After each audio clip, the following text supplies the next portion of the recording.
क्या आपको भी बहुत ज्यादा गुस्सा आता है या फिर आपको छोटी छोटी बातों पर इरिटेशन होती है, छोटी छोटी बातों पर बहुत जल्दी जल्दी गुस्सा आ जाता है? तो अगर आपका जवाब हाँ है तो गुस्सा आना देखिए एक स्वाभाविक क्रिया है, हम सबको गुस्सा आता है। लेकिन अगर आपको जरूरत से ज्यादा गुस्सा आता है, छोटी छोटी बातों पर आप झगड़ा करते हैं या फिर छोटी छोटी बातों पर आप इरिटेट हो जाते हैं, तो ये आपकी सेहत के लिए भी अच्छा नहीं है और आपके पारिवारिक माहौल के लिए भी अच्छा नहीं है। अगर आप छोटी छोटी बातों पर इरिटेट होते हैं, छोटी छोटी बातों पर गुस्सा होते हैं, सारा दिन मुंह फुला कर रखते हैं, गुस्से में रहते हैं, तो इससे आपकी ही हेल्थ को नुकसान होता है। आपका ब्लड प्रेशर हाई होता है, आपको हाइपरटेंशन की प्रॉब्लम हो जाती है, आपको हेडेक होना शुरू हो जाएगा और आप खुद ही फ्रस्ट्रेटेड फील करोगे। और कई बार ये समस्या इतनी ज़्यादा बढ़ जाती है कि हमें एंजाइटी और डिप्रेशन जैसी प्रॉब्लम्स भी हो जाती हैं। तो उसके लिए आपको अपने गुस्से पर काबू पाना बहुत ज़रूरी है, आपकी अपनी हेल्थ के लिए, आपके अपने परिवार के लिए। तो उसके लिए आप क्या कर सकते हैं? उसके लिए आज मैं आपको 3 ऐसे प्राणायाम बताऊंगी जिनकी आप रेगुलरली प्रैक्टिस करेंगे तो आपका जो दिमाग है, जो आपका माइंड है, वो शांत होगा, आपका स्ट्रेस लेवल कम होगा और आपको जो छोटी छोटी बातों पर गुस्सा आता है वो गुस्सा आना भी धीरे धीरे कम होगा। जैसे कि आपने सुना ही होगा, जब भी हम गुस्सा हमें बहुत ज्यादा आता है तो सब हमें बोलते हैं कि लंबी सांस लो, लंबी सांस लो, रिलैक्स रहो, रिलैक्स करो। तो वो इसीलिए बोला जाता है, अगर हम अपनी सांसों को कंट्रोल कर लेते हैं, अगर हम अपनी सांसों पर काबू पाना सीख जाते हैं तो हमारी लाइफ में आधी प्रॉब्लम सॉल्व हो जाती है। तो इसलिए बोला गया है कि आपको ब्रीदिंग एक्सरसाइज, आपको प्राणायाम करना डेली बहुत ज़रूरी है, क्योंकि ये हमारे माइंड के लिए, हमारी फिजिकल बॉडी के लिए बहुत ज़रूरी है प्राणायाम करना।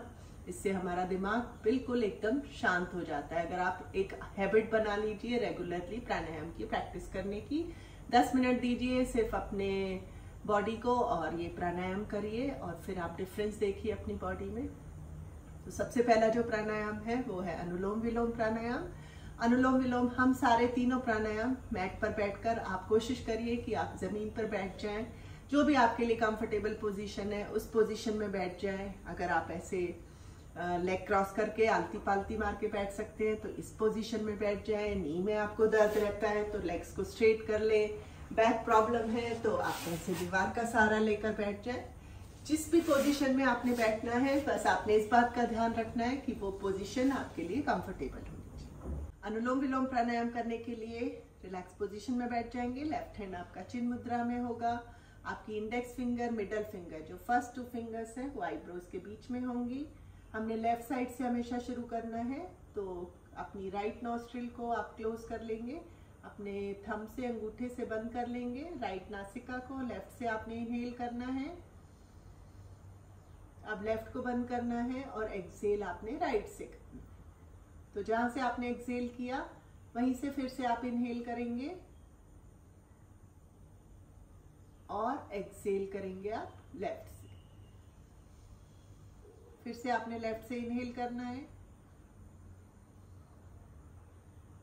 एक्सहेल आपने राइट से करना है।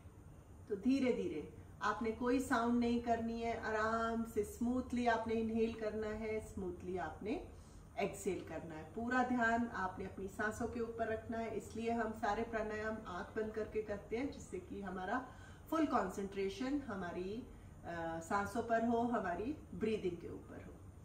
तो इस तरह से आपने कम से कम 1 मिनट तक अनुलोम विलोम प्राणायाम की प्रैक्टिस करनी है। धीरे धीरे आप इसका समय बढ़ा सकते हैं। 1 मिनट से स्टार्ट करिए, फिर धीरे धीरे आप 2 मिनट, 3 मिनट, जितना भी आपके लिए कंफर्टेबल है आप इसको कर सकते हैं। इस प्राणायाम को करने से आपका माइंड बिल्कुल काम हो जाएगा, बिल्कुल शांत हो जाएगा, आपका स्ट्रेस लेवल काफ़ी कम हो जाएगा और आप काफ़ी रिलैक्स फील करोगे।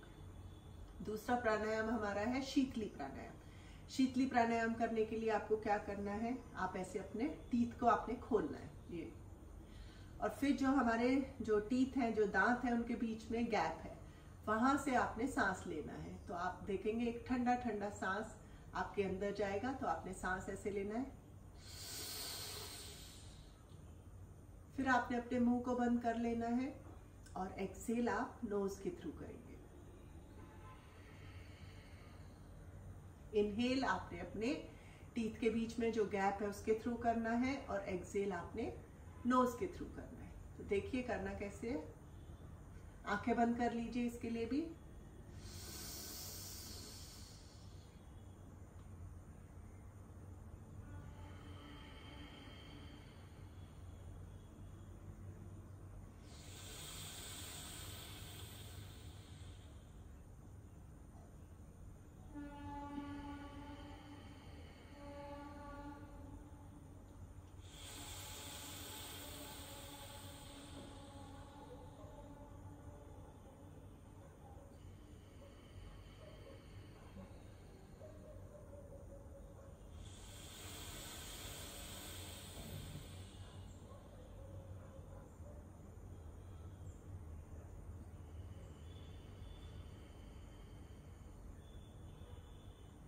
तो ये था हमारा शीतली प्राणायाम।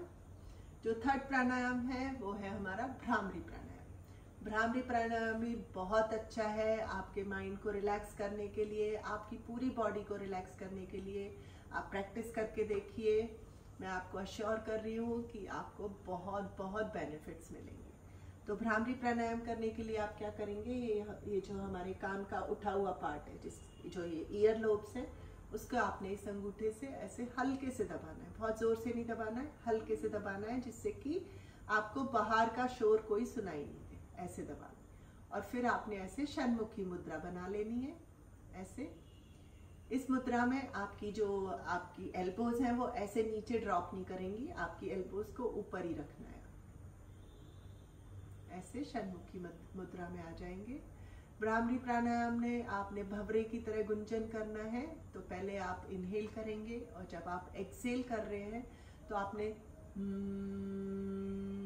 ये हमिंग साउंड करना है, जैसे गुंजन, जैसे भंवरा गुंजन करता है वो आपने साउंड करना है।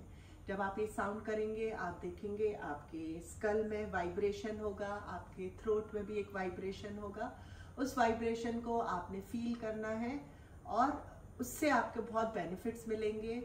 तो आप चलिए एक साथ से करते हैं। इसको ईयर लोब्स को आप क्लोज कर लीजिए, षण्मुखी मुद्रा बना लीजिए। पहले आप इनहेल करिए,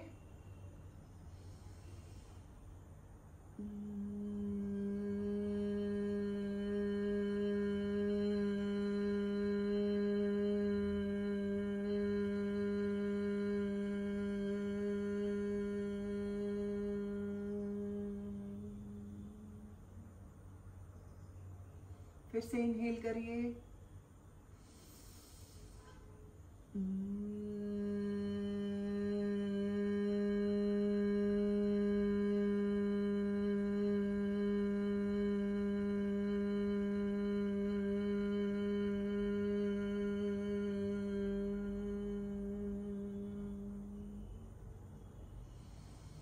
इनहेल फिर से करिए,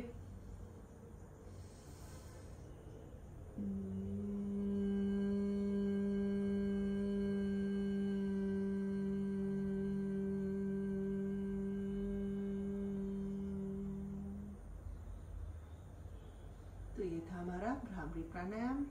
ये आपके स्ट्रेस लेवल को तो कम करेगा ही, उसके साथ साथ ये हमारा जो थ्रोट चक्र है उसको भी एक्टिवेट करता है। तो जिन लोगों को थायराइड की प्रॉब्लम है वो भी इस प्राणायाम की डेली प्रैक्टिस कर सकते हैं और बेनिफिट्स उठा सकते हैं। तो ये थे हमारे 3 प्राणायाम। डेली प्रैक्टिस करनी है आपने।